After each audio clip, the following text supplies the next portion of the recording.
Ја изгубија ли целосно контролата здравствените власти со пандемијата во Македонија?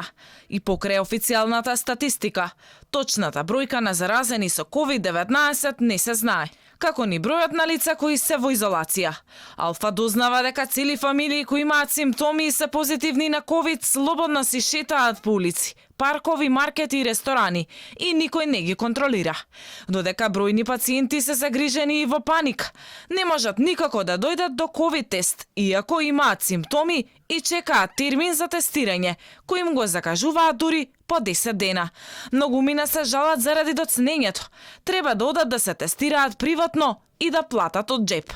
Според првиот човек на Институтот за јавно здравје, Шабан Мемети, долгото чекање се должи на тоа што пациентите треба да го исполнат алгоритамот, кој признава дека е тежок, а не е до работата на центрите на Институтот за јавно здравје. Прво, за некој да добие упат за тестирање во јавните здравствени установа, треба да исполни алгоритамот кај матичниот доктор, кај епидемиологот. Не се чека во лабораториите каде се тестираат брисевите за COVID-19, посувајќи од Институт за јавно здравје. Алгоритамот има некој начела протокол кој може да добие упат за тестовина. Граѓаните остро реагираат и за доцнењето на дневните статистики на Институтот за јавно здравје.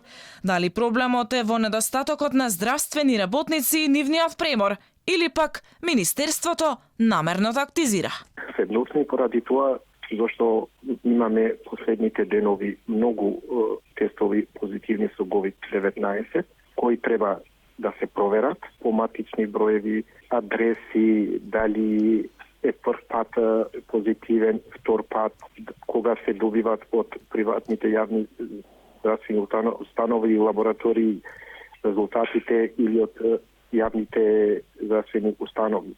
Доктор Мемети тврди дека COVID тестови сега за сега има, но треба да се надополни бројот.